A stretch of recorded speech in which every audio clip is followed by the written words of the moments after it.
اورز وزیربیکوف یکی از رهبران زودگان ولایت مختار کوهستان بدخشان در مسکو با نشر یک اظهارات ویدیویی گفت بنا به معلومات دریافتی مقامات تاجیکستان به شکار من سر کردند و میخواهند مرا از شهروندی روسیه محروم و به تاجیکستان که من شهروند آن کشور نیستم اخراج کنند. در ادامه مراجعتش وزیربیکوف شناسنامه روسیه‌اش را نشان داد و گفت این شناسنامه شهروندی روسیه است و من در حال حاضر شهروند آن هستم.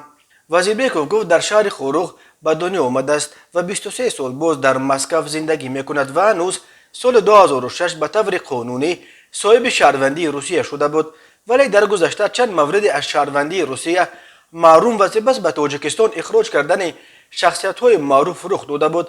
رهبر فدراسیون مهاجران اسنگ کرامت شریپوف در پایان سال 2017 و حامی شناخته حقوق مهاجران عزت امان در ماه مارس سال 2021 محض بعد محروم کردن از شهروندی روسیه به تاجیکستان فرستاده شدند. مقامات تاجیکستان در پی اعتراضهای ماه نوامبر در بدخشان توانستند الکی به اخراج دو نماینده شناخته جمعیت بدخشانی های روسیه، ستاره جوان ورزش MMA چهارشنبه و یکی از لیدرهای غیر رسمی بدخشانی ها در روسیه امردین علاوچویف و حبس آنها برابر آورده شدنشان به دوشنبه نوئل شوند. اورز وزیربیکوف بر این است که حالا نوبت بردن او فرا رسیده است. مقامات تاجیکستان تا کنون خبرها درباره تلاش‌ها برای از روسیه آوردن وزیربیکوف را تصدیق یا رد نکردند، ولی بنا به اطلاع دریافتی مقامات در برابر علاوچویف وزیربیکوف را یکی از تشکیل کنندگان میتینگ اعتراضی زادگان بدخشان در نزد سفارت تاجیکستان در شهر مسکو میشمارند. شام 25 نوامبر سال 2021 با طلب به جوابگری کشاندن عاملان کشتار ساکنان نویه روشقلا گلبدین زیابیکوف در نزد بنای سفارت تاجیکستان هزاران نفر از زادگان بدخشان گرد هم آمدند که تا امروز یکی از بزرگترین گردهمایی‌های اعتراضی زادگان تاجیکستان در روسیه به شمار می رود. میخواهم اظهار بدارم که در طول همین سالی که من در روسیه زندگی داشتم من یگان جنایت صادر نکردم و عضو یگان گروه جنایی هم نبودم.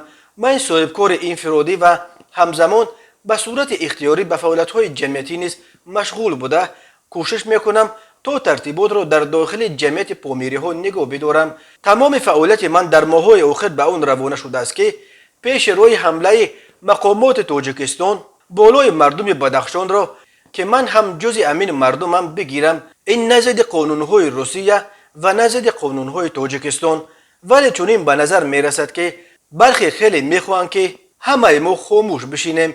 اظهار داشت لیدر غیر رسمی جمعیت بدخشانی های روسیه. او افزود که اگر بناگاه در تاجیکستان پیدا شود بدانند که مقامات به مقصد خود نائل شدند و او را مجبوراً بردند. میخواهم به سهم جامعه برسانم که من نقشه سفر به تاجیکستان را ندارم و در صورت غیب زدن و در قلمرو تاجیکستان پیدا شدن من همه باید بفهمند که این برخلاف خواست من روی داده است.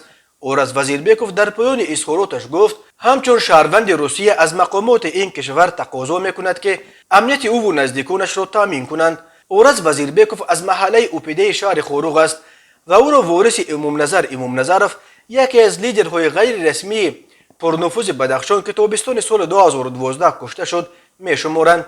زادگان بدخشان در روسیه اورز وزیربیکوف را یکی از لیدرهای اساسی جمعیت بدخشانی در این کشور نام میبرند و میگویند او در جمعیت نفوذ زیاد داشته.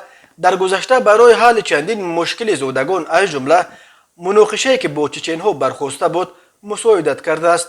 ولی در اظهاراتش اورز وزیربیکوف تنها همین قدر میگوید که به صورت اختیاری به فعالیت‌های جمعیتی نیز مشغول بوده کوشش میکند تا ترتیبات را در داخل جمعیت پامیری ها نگاه بدارد.